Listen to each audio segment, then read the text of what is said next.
Então pegue a palavra do Senhor, que eu vou ler a partir do versículo 28. Embora nós expomos esse versículo na última vez que nós lemos, pastor, eu queria as outras mensagens. Vá no canal do YouTube do Ministério Pão Vivo, todas as mensagens do primeiro dia até o dia de hoje, elas vão ser colocadas ali no YouTube. Todas as outras já estão lá, então você pode ir acompanhando e aprendendo muito, amados. É uma carta muito rica, porque Paulo, ao contrário das outras cartas, a carta aos Romanos, ele não escreve para resolver um problema. Ele escreve para anunciar o verdadeiro evangelho, que é o evangelho da salvação. Romanos 8, versículo de número 28, assim que você encontrar, diga glória a Deus. Diz assim, amados, Romanos 8, 28. Sabemos que todas as coisas cooperam para o bem daqueles que amam a Deus, daqueles que são chamados segundo o seu propósito. Porquanto aos que de antemão conheceu, também os predestinou para serem conformes à imagem de seu Filho, a fim de que ele seja o primogênito entre muitos irmãos. E aos que predestinou, a esses também chamou. E aos que chamou, a esses também justificou. E aos que justificou, a esses também glorificou. Que diremos, pois, à vista destas coisas? Se Deus é por nós, quem será contra nós? Aquele que não poupou o seu próprio filho, antes por todos nós o entregou, porventura não nos dará graciosamente com ele todas as coisas? Quem intentará acusação contra os eleitos de Deus? É Deus quem os justifica. Quem os condenará? É Cristo Jesus que morreu, ou antes que quem ressuscitou, o qual está à direita de Deus e também intercede por nós. Quem nos separará do amor de Cristo? Será tribulação, ou angústia, ou perseguição, ou fome, ou nudez, ou perigo, ou espada? Como está escrito, por amor de ti, somos entregues à morte o dia todo. Fomos considerados como ovelhas para o matadouro. Em todas estas coisas, porém, somos mais que vencedores por meio daquele que nos amou. Porque eu estou bem certo de que nem a morte, nem a vida, nem os anjos, nem os principados, nem as coisas do presente, nem do porvir, nem os poderes, nem a altura, nem a profundidade, nem qualquer outra criatura poderá separar-nos do amor de Deus que está em Cristo Jesus, nosso Senhor. Amém? Olha, hoje, prepara o teu coração, porque muita coisa vai ficar muito clara para você. Você crê que Deus vai falar conosco? Quem crê, diga glória a Deus. Então, feche os seus olhos nesse momento. Pai querido, tem misericórdia, Pai, das nossas vidas. Porque, meu Deus, nessa manhã nós entramos aqui na tua casa para ouvir uma palavra pura, Pai. Uma palavra, meu Deus, que a única intenção é nos confrontar e nos levar para junto de Ti, mais perto de Ti. Meu Deus, que o Senhor, meu Deus, tenha misericórdia em falar conosco. Porque, meu Pai, nós necessitamos disso. Nós temos sede de ouvir a Tua voz. Porque, meu Deus, se nós viermos até aqui e não ouvirmos a Tua voz, para nós essa caminhada terá sido em vão. Porque nós já louvamos e já oramos, mas, meu Deus, ouvir a Tua voz é o que nos direciona. Então fala conosco, meu Pai, à Tua maneira. Fala com cada pessoa aqui presente, cada pessoa que saiu da Tua casa com o coração aberto para ouvir a Tua voz. Então, meu Deus, fale com cada um pessoalmente, nos exponha diante de Ti, Pai, e nos abençoe para a honra e glória do Teu santo nome, Pai. Em nome de Jesus, que assim seja feito. Amém. E graças a Deus. Vamos aplaudir o nome do Senhor. Louvado seja Deus. Por favor, igreja, pode se assentar. Preste bastante atenção, amados. Se você tiver papel e caneta, já deixa aí perto de você. Não feche a Bíblia, tá? Deixa aberta, porque nós vamos ler a Bíblia. Nós vamos aprender com a palavra de Deus. Você vai não ouvir uma palestra, mas você vai ouvir o que a palavra de Deus ela tem para te dizer. Por isso, se for possível, você não andar pela igreja nessa hora, ou não conversar nesse momento, porque na exposição é assim. Se você perder um pouquinho, você já se embaralha todo. Amém? Para você que, por exemplo, está aqui hoje, talvez pela primeira vez, ou não tenha acompanhado a exposição que nós temos feito, eu vou fazer uma breve recapitulação para você entender. O apóstolo Paulo, ele vai escrever a carta aos Romanos sem nunca ter estado em Roma ainda. Ele vai escrever uma carta para aqueles irmãos, mais precisamente ali em Atenas, porque ele está em Éfeso e de repente ele fica sabendo que os irmãos da igreja que vieram de Roma, que foram expulsos por causa que houve uma grande fome em Roma, e o imperador Cláudio, que era o imperador que estava naquele momento assumindo o império, ele vai expulsar todos os judeus, todos os cristãos que estão ali, e mandá-los de volta para a sua pátria. Quando eles chegam, esses cristãos e judeus, eles chegam ali, judeus que se converteram ao cristianismo, eles chegam ali em Jerusalém, eles não têm onde morar, eles não têm o que comer. Então Paulo, ele que está lá em Éfeso, ele vai levantar com as igrejas da Macedônia uma oferta para comprar alimentos, para comprar roupas, para ajudar aqueles irmãos que estavam em grande aperto. E quando Paulo ele faz isso, amados, ele mostra o que é a missão da igreja. A palavra do Senhor, ela vai dizer que a verdadeira e imaculada religião é aquela que assiste aos pobres e às viúvas e os necessitados nas suas dificuldades. As ofertas da igreja, elas têm que ter esse cunho de ajudar aqueles que precisam.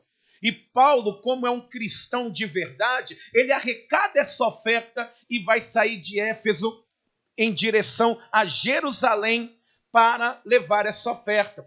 Quando ali em Atenas, ele, inspirado por Deus, ele começou a escrever uma carta para os irmãos, porque ele vai conhecer duas pessoas, Áquila e Priscila, que vão dizer que o evangelho que é pregado em Roma é um evangelho meio misturado, meio místico. É um evangelho não puro. E Paulo, ele escrevendo a carta aos Romanos, ele vai apresentar o verdadeiro evangelho. E o verdadeiro evangelho, amados, eu disse várias vezes aqui, mas eu quero dizer de novo, é aquele que coloca todo mundo no mesmo patamar. Não tem ninguém melhor do que ninguém.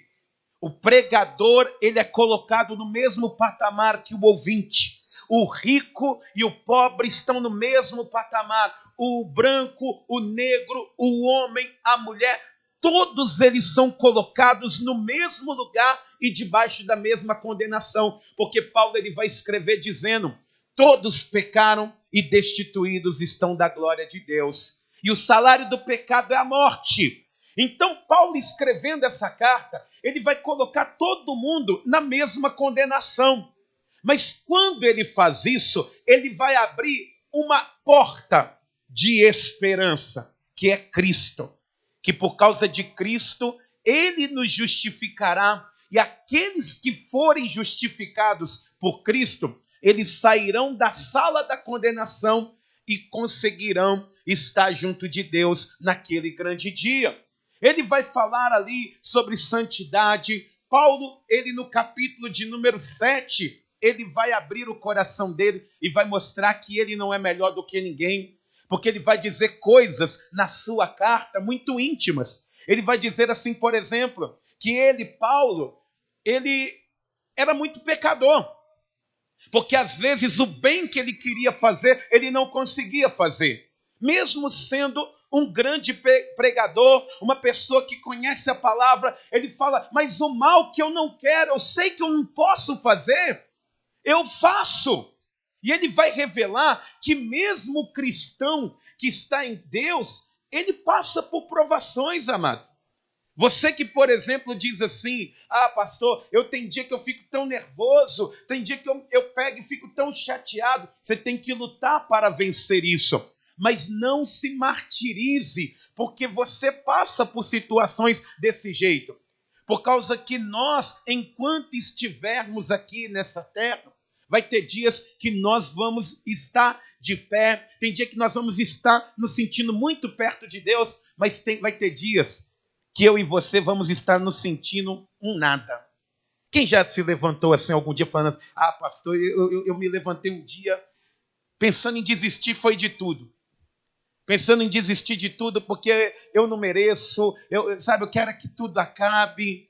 Mas Paulo ele vai dizer: graças a Deus por Jesus Cristo, porque Ele nos levanta. Ele levanta aquele que está caído. E ainda que você esteja aqui assim nessa manhã, Jesus Cristo também está para te levantar em nome de Jesus e te colocará de pé.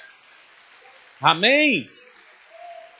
E aqui, amados, aonde nós lemos em Romanos 8, 28, nós já vamos começar a exposição, porque esse texto, muitas das vezes, ele é interpretado só isoladamente. E Paulo está dizendo acerca da intercessão do Espírito Santo. E aqui no versículo 28, só para a gente recapitular da última vez que nós ministramos, ele vai dizer assim, Paulo dizendo: sabemos que todas as coisas cooperam para o bem daqueles que amam a Deus, daqueles que são chamados segundo o seu propósito. Ou seja, Deus está dizendo, através da vida de Paulo, e ele sabe disso, ele não está dizendo eu ouvi falar, ele está dizendo eu sei, sabemos que todas as coisas irão cooperar para o bem, amados, mas todas as coisas elas vão cooperar para o seu bem, que sejam as coisas ruins, as coisas tristes, a partir do momento que você começa a olhar pela ótica de Deus. Não de baixo para cima, mas de cima para baixo. Se coloque no lugar de Deus. Igual, por exemplo, vamos usar um exemplo muito comum. Pessoas queridas que morrem. Igual todo mundo teve na vida, não necessariamente nesse momento, uma pessoa querida que se foi. Você fica pensando, meu Deus, por que pessoas boas elas morrem? Porque, amados, se você vê aquela pessoa como uma pessoa querida, como uma pessoa amável, como uma pessoa boa, ela merece o de melhor. Quando você olha pela tua ótica, você olha pela ótica da saudade, quando você olha com egoísmo para as pessoas que se foram, você pensa somente em você. Mas não pensa que a pessoa que vai para o céu, que é uma boa pessoa, que faz obras piedosas, ela está no melhor lugar. O ser humano ele é tão egoísta que ele prefere ver uma pessoa, muitas das vezes, em coma, do que ver ela no céu do lado do Senhor. Porque fica implorando para Deus: não, Senhor, não leva. Não leva, não. Aí é bom demais. Parece que a pessoa ela olha com tanto egoísmo, porque ela não consegue ver na ótica de Deus. É Deus falando: eu quero essa pessoa num lugar melhor, eu quero essa pessoa bem, eu quero acabar com o sofrimento dela, com a angústia dela, com os remédios, com os vícios. Eu quero isso. Quando nós olhamos pela ótica de Deus, nós vimos que todas as coisas, elas cooperam. Mas, amados, uma das perguntas que nós fizemos da última vez é que nós pensamos assim: que bem é esse, né? Qual é esse bem que coopera? Amados, o bem que coopera, a vontade de Deus, às vezes a pessoa atribui a bondade de Deus a bênçãos materiais. Todas as coisas cooperam para o meu bem, quer dizer que Deus ele vai me deixar rico, ou me dá um carro, ou me dá uma casa, ou me dá muito dinheiro. Isso muitas pessoas elas colocam como o bem de Deus, e não é assim, amados. O bem de Deus, a resposta está no versículo 29.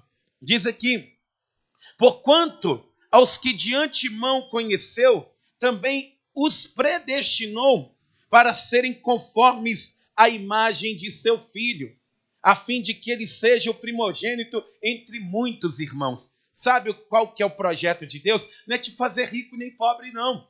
É te fazer a imagem de Cristo. É fazer de você semelhante ao filho dele.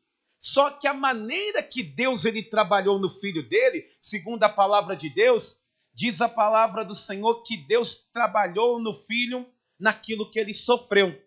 O sofrimento que Cristo passou fez dele ainda uma pessoa maior. E sabe como que Deus ele vai trabalhar com você e comigo? Através do nosso sofrimento. Sabe por quê? Porque se ele usou esse critério com o filho dele, quem aqui é filho de Deus, diga glória a Deus. Não vai ser diferente com você. As tribulações, elas podem até vir, mas elas fazem parte do plano de Deus para te fazer a imagem e semelhança de Cristo e assim morar no céu juntamente com Ele. Quem crê nisso, diga glória a Deus. Então, amados, Paulo ele vai dizer, nós sabemos. E aqui no versículo de número 30, em Romanos 8, versículo 30, ele vai revelar o plano da redenção. Diz aqui, e aos que predestinou, a esses também chamou, e aos que chamou, a esses também justificou, e aos que justificou, a esses também glorificou. Se você pegar assim, você não consegue entender. Por isso que esse versículo a gente vai fatiar ele aqui. Diz aqui na parte A o seguinte, e aos que Deus predestinou. E esse é um assunto que muita gente tem tanta dúvida. Existe ou não existe predestinação? Será que Deus ele já escolheu quem que vai ser salvo? Não tem como uma pessoa condenada ela não ser salva? Amados, a predestinação vem do termo predestino. Você, por exemplo, tem um plano. Eu pretendo chegar em tal lugar, eu tenho um predestino, mas não é o destino. Antes da chegada, muita coisa pode acontecer. Igual, por exemplo, quando você diz assim, olha, eu vou sair daqui, vou lá em Contagem, eu creio que com 20 minutos eu chego lá. Você marcou direitinho, mas no meio do caminho o pneu furou. E aí deu aquele problema. E aí o carro não liga. Ou dá algum problema, você tem que voltar para trás. Você tinha um objetivo, mas aquele objetivo não se concluiu. Só que quando Deus, amados, ele predestina, esse termo predestinação, quer mostrar para nós que a sua salvação e a minha, ela não começou comigo, ela não começou aqui na terra, mas ela começou em Deus. Foi Deus que nos escolheu incondicionalmente. Ela não começou aqui, ela começou lá no céu. Não diz a palavra que não fomos nós que escolhemos a Deus, mas Ele que escolheu a cada um de nós. Ou seja, não fomos nós, mas porque Ele nos escolheu, nós temos condição de ser salvos. Mas eu quero te perguntar, por que Deus Ele te escolheu? Você, se pudesse mudar alguma coisa em você, você mudaria? Se mudaria, diga sim. Ou você já está o suprassumo da santidade, você já está aquele padrão europeu já. Quem poderia mudar alguma coisa, diga, eu mudaria. Eu também mudaria. Mas Deus, por que Ele nos escolheu então, mesmo sabendo de todas as falhas? Será que Deus, Ele previu que nós íamos crer? Eu digo para você que não. Diz aqui em Atos, deixa marcado em Romanos capítulo 8, Atos capítulo 13, no versículo de número 48, que você não é eleito porque você crê. Mas você crê porque é eleito. Diz aqui em Atos 13, no versículo de número 48, olha o que diz a palavra de Deus, amados. Diz assim, os gentios, ouvindo isto, regozijavam-se e glorificavam a palavra do Senhor, e creram todos os que haviam sido destinados para a vida eterna. Ou seja, antes de nós escolhermos a Deus, nós não críamos. Nós não críamos nada. A Bíblia ela diz claramente que nós só escolhemos a Deus e amar a Deus porque Ele nos amou primeiro. Quantas vezes a pessoa lá não disse, Jesus te ama, e você talvez não queria nada com Deus, você não queria nada com o Senhor. E amados, isso tira toda a soberba e a vaidade do ser humano. Porque às vezes a pessoa ela diz assim, eu cheguei aqui na glória porque eu fui uma boa pessoa na terra, engana o céu. Se Deus ele não me salvar, Deus vai estar cometendo um grande erro, porque eu posso ter um acréscimo muito grande para o céu. Nananina, não. Ninguém entra no céu, amados, de peito estufado. Todo mundo entra de cabeça baixa, sabendo que foi a graça dele. É a graça de Deus que nos salva, é a graça de Deus que faz com que nós venhamos receber de Deus, não medalha de honra ao mérito, mas daremos a Ele toda a honra, toda a glória e todo o louvor. Amém? Mas diz aqui, no versículo de número 20, no versículo de número 30, volta lá em Romanos 8, versículo 30, a parte B, ela vai dizer o seguinte, a esses também chamou. Existe, amados, dois tipos de chamado. O chamado coletivo e o chamado individual. O chamado aos ouvidos e o chamado no coração da pessoa. Não é isso que diz a palavra de Deus? Que muitos são chamados e poucos os escolhidos. Só que aqueles, amados, que Deus, ele se revela, a pessoa não consegue resistir. Ela não consegue. Diz aqui, por exemplo, em João, vamos comigo em João, deixa marcado aí ainda, no capítulo de número 8, no versículo de número 47, João 8, versículo de número 47, quem é de Deus, olha o que diz a palavra, João 8, 47, diz assim, quem é de Deus, ouve as palavras de Deus, por isso não me dais ouvidos, porque não sois de Deus. Quem é de Deus, amado? Quem tem aquela, como eu posso dizer, aquela vontade de buscar a Deus, ou dentro do íntimo dela tem uma ação de Deus, ela ouve a voz do Senhor. E pode ser o sermão mais duro que for. Pode ser aquele sermão que coloca o homem no pó. Mas quando Deus ele fala, a pessoa ela ouve, ela se quebranta, ela balança a cabeça, ela olha para dentro de si. Diz aqui em João 10, Jesus ele vai dizer no versículo 27, João capítulo de número 10, no versículo de número 27, olha o que ele vai dizer aqui. As minhas ovelhas ouvem a minha voz, e eu as conheço, e elas me seguem, e eu lhes dou a vida eterna, jamais perecerão, e ninguém as arrebatará da minha mão. Aquilo que meu Pai me deu é maior do que tudo, e da mão do meu Pai ninguém poderá arrebatar. Amém, amados? Preste atenção. Quando Deus, a pessoa, ela é ovelha do Senhor, ela ouve. Eu já dei esse exemplo aqui. Duas pessoas estão na casa de Deus. O mesmo sermão, o mesmo lugar, o mesmo ventilador, o mesmo pregador. Aí uma pessoa se quebranta e a outra ela murmura. Uma pessoa ela fala, é isso que eu preciso. A outra fala, nunca mais eu volto aqui. É o mesmo sermão, é o mesmo Deus, é a mesma palavra. Deus ele vai falando, só que o mesmo sol que derrete a cera, ele endurece o barro. E é assim, amados. Quando a ovelha ela é de Deus, ela entende que por mais dura que a palavra seja, é para o bem dela. Ela não é aquele filho rebelde que fala, eu vou fugir de casa. Não, é falar, eu vou me consertar.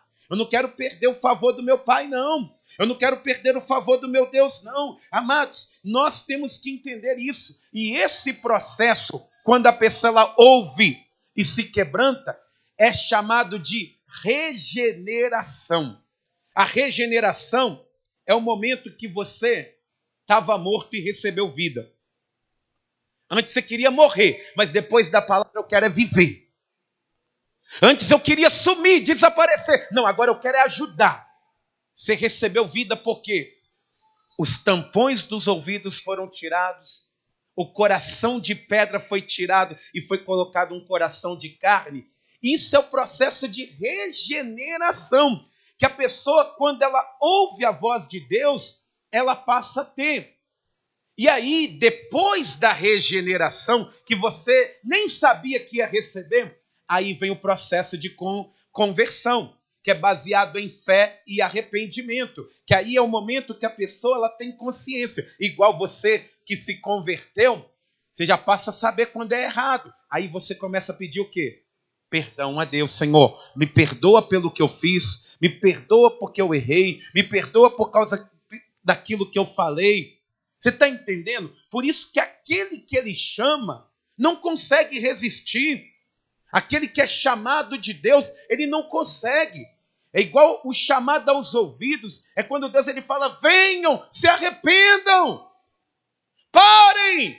E aí a pessoa, aquela voz, ela entra como uma flecha no coração da pessoa, e quando assusta, o homem mais rude está quebrantado diante de Deus. Deus, ele te chamou, meu irmão e minha irmã, porque além dele ter uma grande obra na tua vida, ele também quer fazer uma grande obra através da tua vida, em nome de Jesus. Vamos aplaudir o nosso Deus. Louvado seja Deus. Volta aqui em Romanos, capítulo 8, no versículo de número 30, a parte C. Eu tenho que te explicar isso, porque senão você não vai entender os outros versículos. Diz aqui que a esses também justificou. E a justificação, amado, ela é fora de você, é no tribunal de Deus. A justificação, ela é um único ato. O cristão mais fraco e o cristão mais forte, eles são justificados do mesmo jeito.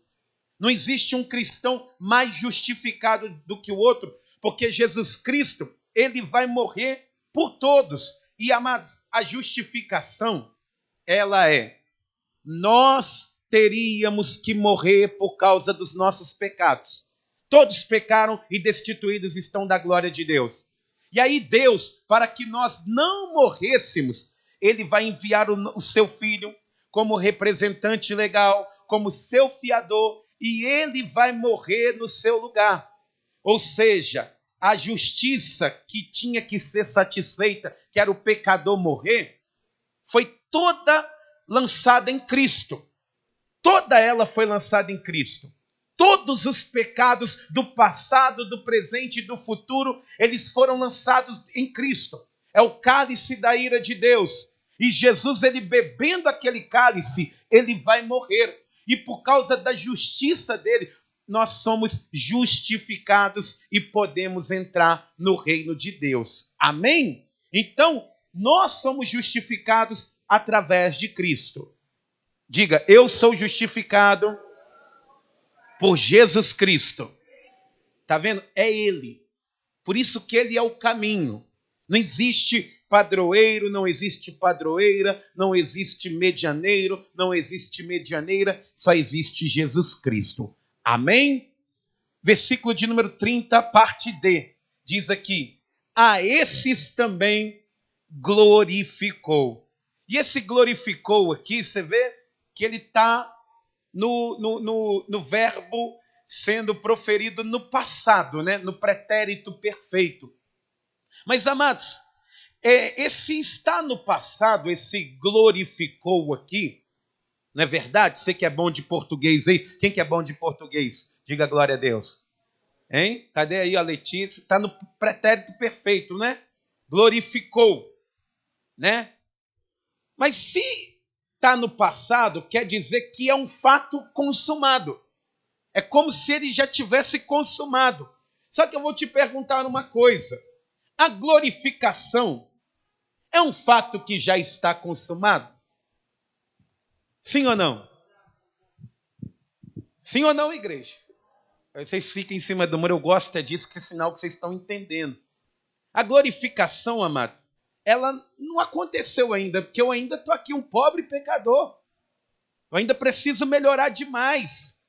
Mas por que está dizendo aqui, então, que ele nos glorificou? Porque, amados, os pensamentos de Deus e nos decretos de Deus, na mente de Deus, não existe tempo passado, presente e futuro. Por isso que a Bíblia diz que ele é o que era e que há de vir. Ele é o que vinha antes, ele é o agora e o depois. Ele não tem isso, ele é atemporal. Então, na mente de Deus, você já está glorificado.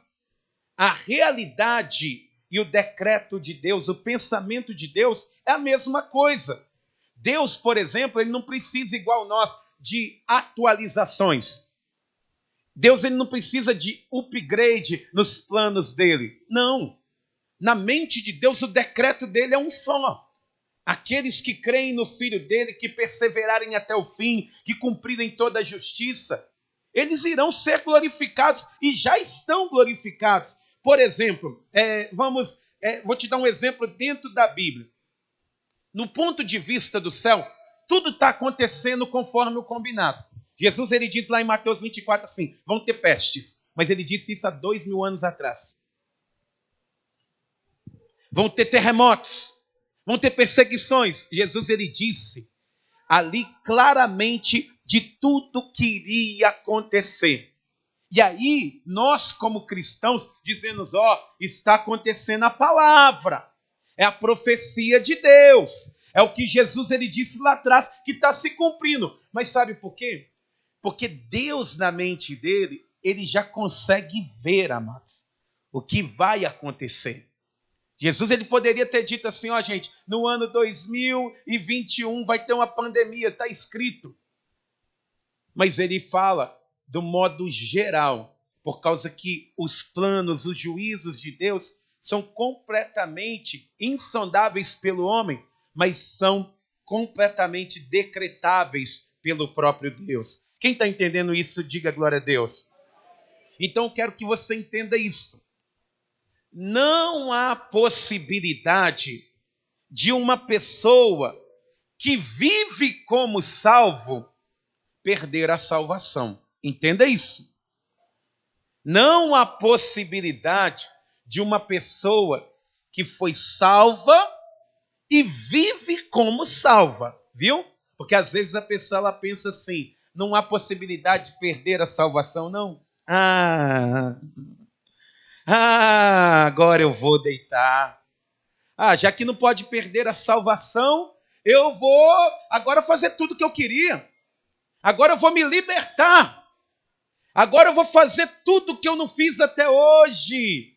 Só que se você não vive como salvo, na verdade você nunca foi. Se você não tem caráter de cristão, você nunca conheceu a Cristo. Você pode ter falhas, sim. Mas quando nós temos essa visitação do Espírito, essa habitação de Deus dentro de nós todos os dias somos chamados para o arrependimento. Porque não tem nada mais perigoso para um cristão do que a falsa salvação. Jesus ele disse, naquele dia vão vir muita gente com quase certeza dizendo, Senhor, Senhor, em teu nome expulsamos demônios. Em teu nome saramos. E ele vai dizer, apartai-vos de mim que eu não vos conheço. A pessoa ela tinha uma certeza de salvação que no final não se concretizou.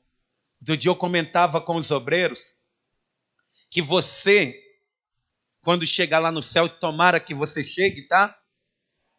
Você vai se surpreender com muita gente que vai estar lá. Você vai se surpreender. Um monte de gente que você cravava assim, não vai. Você vai encontrar lá. Mas você vai se surpreender mais ainda com quem você não vai encontrar lá.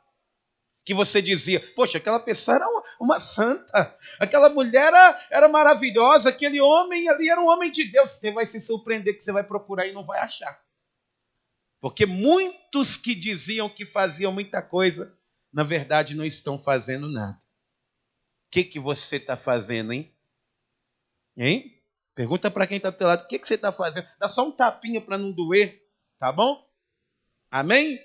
E tendo dito isso, amados, isso é o plano da redenção. E aí, o apóstolo Paulo, ele vai fazer 5 perguntas retóricas.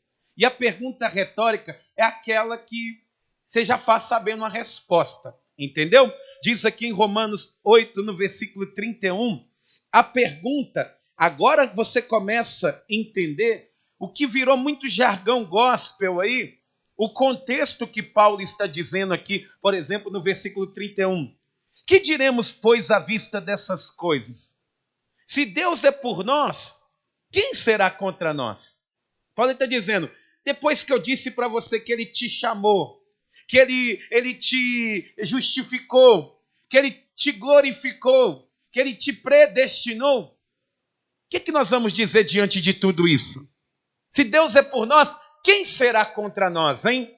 Quem será? E amados, nós vamos entender o seguinte. Paulo está dizendo que nós somos invencíveis. Ainda que o inferno inteiro se levante contra nós, nós triunfaremos se Deus ele for conosco. Você pode estar passando pelo momento mais difícil da tua vida. Porque cristão passa por luta sim.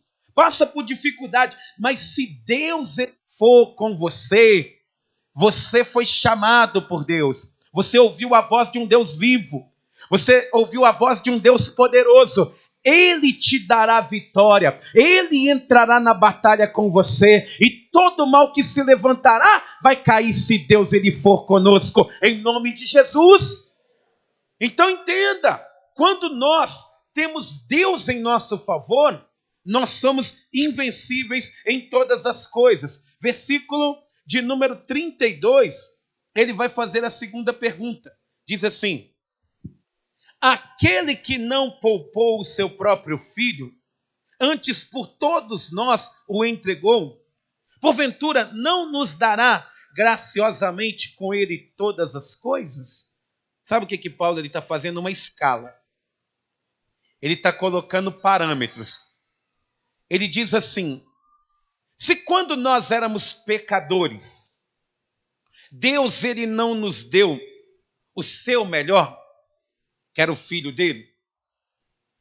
Quando nós éramos pecadores inveterados, o Senhor, ele nos deu o que ele tinha de melhor. Ele não pegou um anjo, ele não pegou um arcanjo, ele pegou o filho dele e entregou por nós. Ele entregou o melhor dele quando nós éramos os piores pecadores. E aí Paulo está tentando colocar na mente das pessoas o seguinte, será que agora que nós somos filhos, ele não nos dará o que precisamos? Porque às vezes a pessoa ela tem a mania, eu estou em Deus, eu estou passando por necessidade, Deus se esqueceu de mim. Não! Confia em Deus. Não, eu estava no mundo, estava melhor, agora que eu estou em Deus, agora está faltando dinheiro. Aí a pessoa fica reclamando. Paulo está dizendo, gente, coloca na sua cabeça. Quando você não merecia, Deus deu seu filho para você, para morrer por você, para morrer por nós. Agora que nós somos filhos dele, ele não vai mudar essa situação. Ele não vai intervir. Ele não vai colocar a mão dele e vai mudar tudo. Claro que vai. Porque se Deus, ele nos deu o maior, que é Cristo, a não ser que você não pense assim. A não ser que você não pense. Porque eu penso da seguinte forma, tem muitas pessoas que vêm para a casa de Deus buscar outra coisa, a não ser salvação. E se for isso, o seu motivo já está errado. Qual que é maior? Qual que é melhor? Jesus ou uma casa lá na França? Hein, igreja? Não, mas é um resort, é uma coisa maravilhosa. Qual que é melhor? Deus, ele sonda o seu coração, hein? Qual que é melhor, a Lamborghini ou Jesus? Mas tem gente que não pensa assim. E aí fica naquela busca inveterada por materialismo e esquece que o melhor ele já nos deu. Aí fica naquele desespero. Às vezes a pessoa ela vem já com o coração doido para fazer um pedido, ao invés de pedir perdão. O pedido que ela quer não é o de perdão. Ela quer fazer um pedido de uma coisa. Por isso que ele está dizendo, gente, não fica desesperado com isso não. Se Deus é por nós, quem será contra nós? Ele não poupou nem o seu próprio filho. Antes ele entregou o filho dele por nós. Ele não vai dar para nós aquilo que nós precisamos. Por isso que a Bíblia diz que nunca se viu um justo desamparado, nem a sua descendência mendigar o pão. Sabe por quê? Porque nós temos um Deus que ele vela pela palavra dele e vela pelo povo dele também. Ele entrará em favor do seu povo em todas as dificuldades. Louvado seja Deus. Amém? Amados, diz aqui em Romanos 8:33, e esse versículo eu gosto demais, porque fala de algo muito importante. Diz aqui, ó: quem intentará acusação contra os eleitos de Deus? É Deus quem os justifica. Ou seja, nenhuma acusação pode prosperar contra nós. Nenhuma. Nós vamos ter muitos inimigos que vão tentar se levantar. Tem pessoas que vão querer se levantar. Vai ter Satanás se levantando às vezes para tentar te acusar de muitas coisas. Só que essa acusação aqui, amados, ela, entenda isso, entenda, ela não pode te influenciar aqui na terra, porque os seus olhos já estão em outro lugar, já estão no céu. Por isso que ele diz, quem vai intentar acusação contra os eleitos de Deus? Porque quem escolheu servir a Deus, os olhos dele aqui na terra já não podem estar mais. Igual, por exemplo, se alguém virar para você aqui na terra e falar assim, você roubou, não dói. Ainda mais se você for inocente. Mas pode acontecer isso. Alguém levantar calúnias. Jesus, ele disse que iria acontecer, amado. A igreja orava, eles falavam, essa seita aí, ó, esses pervertedores, eles levantavam acusação com a igreja todo dia e matavam ele. Mas por que então que está dizendo aqui, quem tentará acusação contra os eleitos de Deus? Porque, amados, quando Paulo ele está dizendo isso, na vida do cristão, o que importa é o que Deus pensa dele. Tem que ser assim. Via de regra, teria que ser assim. Se a pessoa não gosta de mim, eu tenho que ser tão neutro que o não gostar dela não pode me impedir de amar ela. Ela não gosta de mim. Igual às vezes tem pessoas que não gostam da gente, nunca conversou com a gente, nunca falou nem duas palavras, falou, eu não gosto desse pastor não. Não gosto. Mas eu não posso ser envolvido pela artimanha do diabo, que é ficar buzinando na minha cabeça, a ponto de eu não conseguir amar o meu semelhante. Mas eu consigo amar por causa que os meus olhos estão no céu. Eles estão em Deus. Eles estão na vontade de Deus. E aí, Paulo está dizendo, quem tentará acusação? Porque no dia do juízo, muitos vão se levantar. Não diz que a palavra do Senhor, Jesus ele diz, ó, os ninivitas vão se levantar no dia do juízo e vão condenar essa geração. Ele diz, a rainha do sul, ela vai se levantar naquele dia. Os ninivitas vão dizer, nós ouvimos a pregação de Jonas e se convertemos. E vocês não se converteram com a pregação daquele que é maior do que Jonas.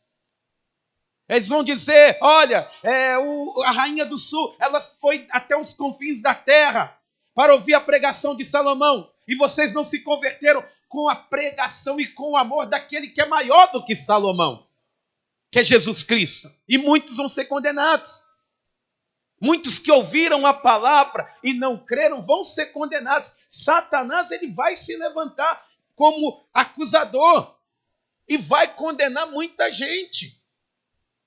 Só que contra aqueles que andam na vontade de Deus, que estão com os olhos no céu, ele vai falar: olha, esse homem bebia, esse homem fumava, ele se prostituía, ele tem que ir para o inferno. E aí não vai ter jeito, sabe por quê? Porque o próprio Deus é quem os justificará. Não por puxa-saquismo nem nada, mas ele vai falar: ele creu no meu filho. Esse creu, ele andou na presença dele, e é o próprio Deus quem vai nos justificar. Amém, amados? Então, em nome de Jesus, você que é meio estressado, meio nervosão, vamos mudar. Está faltando mais os olhos no céu. Muita gente vai querer te acusar, vai levantar calúnias mesmo. Mas se você não fez, ele está olhando, ele está vendo. Ele é justo, ele é fiel. Amém? Diga para quem está do teu lado: Deus é justo. E ele quem nos justifica. Amém? Versículo 34 diz assim: quem os condenará? Quem os condenará? Amados, o nosso coração, ele pode nos condenar. Ele nos condena às vezes, né? Os nossos críticos, às vezes os demônios do inferno, eles procuram condenar-nos. Mas, porém, amados, a condenação é sem efeito por causa de Jesus. Diz aqui, no versículo de número 34, quem os condenará? É Cristo Jesus quem morreu, ou antes quem ressuscitou, o qual está à direita de Deus e também intercede por nós. Ou seja, a condenação daqueles que querem colocar a pessoa debaixo de condenação não tem efeito. Por quê? Por causa que Jesus, ele morreu pelos nossos pecados, ressuscitou para nos dar a vida eterna, está sentado à direita de Deus, governando com Deus, e ainda por cima, ele intercede por nós. Eu disse para vocês aqui, eu perguntava para a igreja: o que você acha que Jesus está fazendo assentado à direita de Deus? Hein? Jogando raquetinha com bolinha? Não, é que toda hora levanta uma acusação aqui na terra contra a tua vida. E na hora, ele se levanta e fala: Pai, por esse pecado na vida dessa pessoa, eu já morri por ele. Eu já paguei o preço por ele. Ele está ali intercedendo por você junto ao Pai. O Espírito Santo intercede em nós. Pede perdão. E aí você vai lá e pede perdão. É sensível à voz do Espírito. E quando tem uma acusação, Jesus, ele se levanta. Ele governa junto com o Pai. Ele está à direita de Deus intercedendo por nós. E a quinta pergunta, Paulo, ele vai dizer aqui, Romanos 8, no versículo de número 35, diz assim: quem nos separará do amor de Cristo? E isso aqui dá um pano para fazer roupa nisso aqui, viu? Quem nos separará do amor de Cristo? Será tribulação, ou angústia, ou perseguição, ou fome, ou nudez, ou perigo, ou espada? Como está escrito: por amor de ti somos entregues à morte o dia todo. Fomos considerados como ovelhas para o matadouro. Vamos aqui no versículo 35. Quem nos separará do amor de Cristo? Quem nos separará, igreja? Ninguém? É mesmo? Você está tão bem assim? Amados, você está dizendo isso, mas seja franco. Você deve conhecer pessoas que estão afastadas da casa de Deus por causa que enfrentou tribulação, não conhece? Ah não, se levantou ali dentro do ministério e a pessoa nunca mais voltou para a igreja. Você conhece pessoas que talvez se afastaram de Deus por causa que ficaram angustiadas com algum problema. Você conhece pessoas que se afastaram de Deus por causa que sofreu uma perseguição. Ah, não, eu estava fazendo a obra tudo bem. Aí tinha um grupinho ali que não deixava eu louvar. Aí eu falei, quer saber? Eu vou ficar aqui dentro não nessa perseguição não. E aí, ao invés da pessoa ela procurar um outro lugar para congregar, ela se afastou de Deus. Igual tem gente falando, não, me decepcionei com Deus. Nas palavras de Felipe Jansen. Pessoas decepcionadas com Deus. Ou pessoas que às vezes passam dificuldade financeira, aquela pessoa que vai para a igreja para ficar rica, aí não fica, aí fala, não quero mais, estou passando necessidade. Tem pessoas que por fome passam e deixam Deus. Ou a nudez, às vezes a pessoa ela gosta mais de viver exposta mesmo, não quer andar naquilo que Deus ele quer que ela ande, da maneira que Deus ele quer. Aí a nudez separa a pessoa de Deus. Ela não pode ver um anúncio, não pode... gente, é um perigo isso. É um perigo. Cuidado. E às vezes a pessoa ela sente o perigo. A doença está aí. A enfermidade está aí. A pandemia está aí. Quantas pessoas se afastaram de Deus? Quantas pessoas que por causa de ameaças, elas não buscam mais a Deus. Mas por que Paulo está dizendo, então, quem nos separará do amor de Deus? Sabe por quê, amados? É porque do amor de Deus, ninguém pode nos separar. Mas nós separamos o nosso amor do nosso Deus. Nós diminuímos. À medida que a dificuldade ela vai chegando, você vai retrocedendo. O amor que você tinha não é mais o mesmo. A busca que você tinha não é mais a mesma. Não, estou sem cabeça para nada. Aí que você tinha que buscar Deus mesmo, mas aí você retrocede. Você vai voltando para trás. Do amor de Deus ninguém pode separar, amados. Mas eu quero que você entenda que do nosso amor, nós separamos muitas das vezes Deus do nosso amor. Igual você ama Deus da mesma forma. Porque, amados, Deus ele não tem como provar, separar do amor de Deus, porque Deus ele provou o seu amor. Deus, ele continua te amando, ainda que você ame ele cada vez menos. O amor dele não muda. Porque o amor do Senhor, ele não é um sentimento, ele é um nome. Ele é uma pessoa, é Jesus Cristo, a maior prova do amor de Deus. O amor de Deus não diminui, ele aumenta. Ainda que você diga assim, pastor, eu estou aqui hoje se perguntar o meu amor pelo Senhor, o meu amor é insignificante, mas Deus ele não deixou de te amar não, meu irmão. Ele quer que você se levanta. Deus ele diz na palavra dele que ele não tem prazer nem na morte do ímpio. Ele quer que o ímpio se arrependa dos maus caminhos dele e viva, porque o amor de Deus, ele continua sendo o mesmo. Continua sendo Jesus, a maior prova de amor que uma pessoa pode dar. Por isso que eu sempre digo, você quer provar o amor para o seu namorado, para a sua família, traz eles para a casa de Deus, sabe por quê? Porque eles não vão conhecer apenas o seu amor, eles vão conhecer o maior amor de todos, que é Jesus Cristo, o Todo-Poderoso. Jesus, ele te ama. Diga para quem está do teu lado, Jesus, ele te ama. Versículo 36, já estamos na reta final, diz aqui, olha. Como está escrito, por amor de ti somos entregues à morte o dia todo. Fomos considerados como ovelhas para o matadouro. E Paulo, ele cita aqui o Salmo 44, versículo 22, para mostrar, amados, ele vai fazer uma comparação aqui, uma analogia fiel, uma comparação, que a caminhada cristã tem que ser como uma ovelha indo para o matadouro todo dia. Ou seja, o que ele quer dizer com isso? Não pode ter murmuração na caminhada. A ovelha está indo em direção à morte todo dia. Mas você não vê a ovelha dando um grito. Não vê ele murmurando.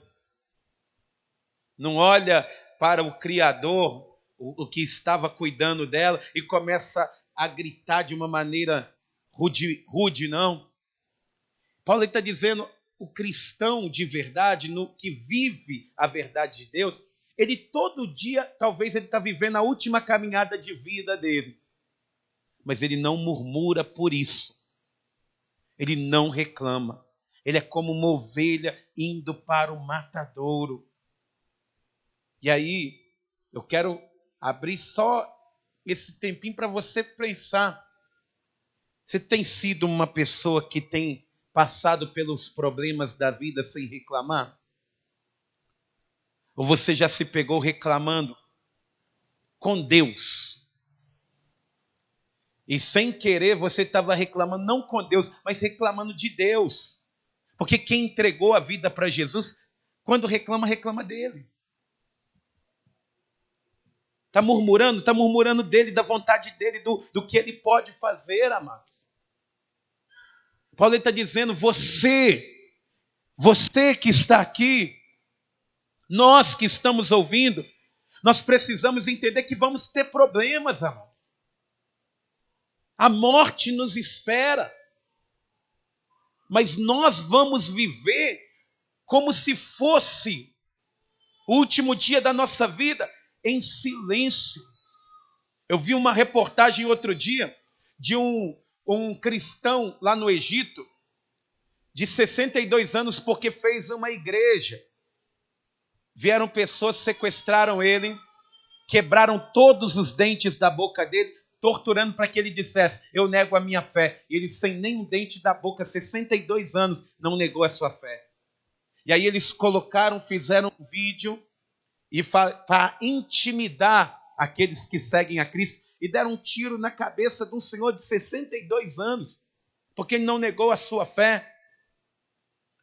E eu em nenhum momento naquele vídeo, porque às vezes quem está de fora pensa assim, se fosse eu ali, eu vou morrer mesmo, eu saio correndo.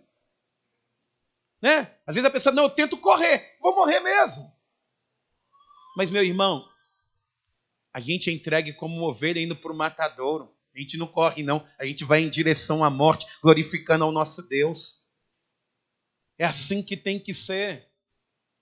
Por isso que Paulo está fazendo uma pergunta. Ele está fazendo uma pergunta. Quem vai nos separar do amor de Deus? O trabalho? O namoro? Ele podia acrescentar um monte de coisas mais. O adultério, o pecado, as coisas que a gente ama fazer. As coisas que o ser humano, ele quer como tendência. Tem muita gente se separando do amor de Deus, mas não o amor de Deus que o separou, não. Ainda que você esteja longe hoje, Deus está mais perto de você do que nunca. E Ele te chama para um concerto. Amém? Diz aqui, para finalizar no versículo de número 38 e 39, de 37, 38 e 39, diz assim: em todas estas coisas, porém, somos mais que vencedores por meio daquele que nos amou. Jesus, Ele te ama. Ele quer te ver de pé, quer te ver bem. Diz aqui, porque eu estou certo, eu tenho certeza, eu estou bem certo de que nem a morte, nem a vida, nem os anjos, nem os principados, nem as coisas do presente, nem o que eu passo hoje, nem o do porvir, o que eu vou passar depois, nem os poderes, nem, por exemplo, hoje, o governo, nem a altura, nem a profundidade, nem qualquer outra criatura poderá separar-nos do amor de Deus, que está em Cristo Jesus, nosso Senhor. Ele tem certeza que nada pode separar ele do amor de Deus. E, amados, louvado seja Deus por Jesus. É Ele que nos dá essa certeza, sabe por quê? Porque se Jesus ele tivesse morrido e não ressuscitado, a morte nos separaria do amor de Deus. Mas por causa que ele morreu e ressuscitou, e está vivo e reina, nada pode te separar do amor de Deus. Nem coisas boas, nem coisas ruins, nem coisas grandes ou pequenas. Se você estiver com os olhos em Cristo, você verá a glória de Deus. Amém? Quem crê nisso, diga glória a Deus. Então vamos aplaudir o nome do Senhor. Louvado seja Deus. Toda a igreja fique de pé, por gentileza. Amados, eu vou ser breve. Feche os seus olhos. Porque Deus, Ele chama. Jesus, Ele está voltando. A glorificação está muito próxima. Os mortos em Cristo ressuscitarão primeiro. E aqueles que estiverem vivos terão os corpos transformados e encontrarão-se com Jesus nos céus. E hoje você que está aqui, hoje Deus, Ele te chamou aqui para quê? Para te dizer que Ele te ama. Ele sabe de tudo que você fez, amado. Sabe de todas as coisas, minha irmã. Ele sabe que você está afastado. Ele sabe muitas coisas, porque Ele julga até o foro íntimo. Ele julga os segredos do coração. Mas Ele te ama. Isso não diminuiu o amor de Deus. Pode ter diminuído o nosso amor, mas o amor de Deus não diminuiu. E é por isso que hoje, se você estava longe dos caminhos do Senhor, hoje é dia de falar com Deus, é pedir perdão para Deus. Se você está fazendo coisas que têm desagradado a Deus, Paulo, ele vai dizer, em todas as coisas nós somos mais que vencedores. Eu consigo vencer o vício do cigarro, eu consigo vencer o vício da bebida, eu consigo vencer a pornografia, eu consigo vencer, porque nele, se Ele me deu o maior, Ele vai me dar aquilo que eu preciso é de força, Pai. Eu preciso é de Ti. E só depende de você. Só depende de você, igreja. Só depende, porque a igreja é a noiva de Cristo. Talvez você está longe dos caminhos do Senhor, você está sem igreja, você está sem ministério, sem congregação, andando sozinho pelo mundo, achando que é um renegado, que é um novo fundador. Não! Aquele que predestinou, Ele o chamou. E aquele que Ele chamou, Ele também justificou e os glorificou. Tem um plano de salvação preparado. E se você fizer parte dos planos de Deus, você vai sair daqui hoje, não com a vitória apenas, mas com a tua salvação, com a certeza, com a tranquilidade de quem anda salvo, sabendo que é falho, mas porque Jesus, Ele nos amou. Pastor, eu estou assim, eu estou precisando pedir perdão para Deus, não estou buscando a Deus da maneira que eu buscava, o meu amor diminuiu, eu não posso agora, o azeite da minha lâmpada está baixando, o fogo está apagando, eu não estou conseguindo. Então você precisa voltar para perto da fonte, amado. Precisa estar mais perto da fonte que é Deus. Por isso que eu quero que você, que hoje está ouvindo não a voz do homem, mas um chamado de Deus ao arrependimento. Um chamado que vem aos nossos corações, mostrando que nós podemos melhorar. Eu quero orar pela tua vida. Com toda a humildade do meu coração, eu quero orar por você. Você que está assim, precisando voltar para Deus, ou talvez você que ainda não entregou a vida de Jesus, quer entregar hoje. Ou até mesmo você que diz assim, pastor, eu estou muito fraco, eu estou muito abatido, a minha fé, ela está me dando a entender que a minha oração não está chegando até Deus. Mas olha você aqui, é o amor de Deus que te trouxe para cá. É o Espírito Santo que te convence a levantar cedo e te trouxe aqui para essa casa de oração, para você ouvir que o amor de Deus, ele não morre, mas ele te dá vida. Ele te faz reviver na presença de Deus. Você que quer, seja humilde também nessa manhã. Sai do teu lugar, vem aqui na frente do altar que eu quero orar por você. Quero orar pela tua vida. Você que, por exemplo, não está tendo forças, não está tendo vontade, está abatido. Você que está afastado. Hoje é dia de voltar. Hoje é dia de estar na presença de Deus. Nele nós somos mais do que vencedores. Vença você mesmo hoje. Não pensa que ainda não dá tempo. Ah, pastor, vai demorar muito tempo, amados. É todo dia como ovelha indo para o matadouro. A gente vai, mas não sabe se volta. Mas uma coisa é certa, Ele tem o lugar preparado para aqueles que confiam nele. Confia hoje em Deus, entrega a tua confiança, a tua vida nas mãos do Senhor. Louvado seja Deus. Vou me ajoelhar com você. Você que está no teu lugar, você está bem mesmo? Está bem mesmo? Olha, hein? Ao chamado de Deus. Arrependa-se. Não saia desse jeito. É o chamado. É nessa hora. Todo mundo quer ser escolhido de Deus, mas quando Ele chama ao arrependimento, a pessoa já fica, não é para mim não, não é eu não. É para você sim. É para você sim. É o amor de Deus. É o amor do Senhor. Não é tempo não, é tempo sim. A hora vem, agora é.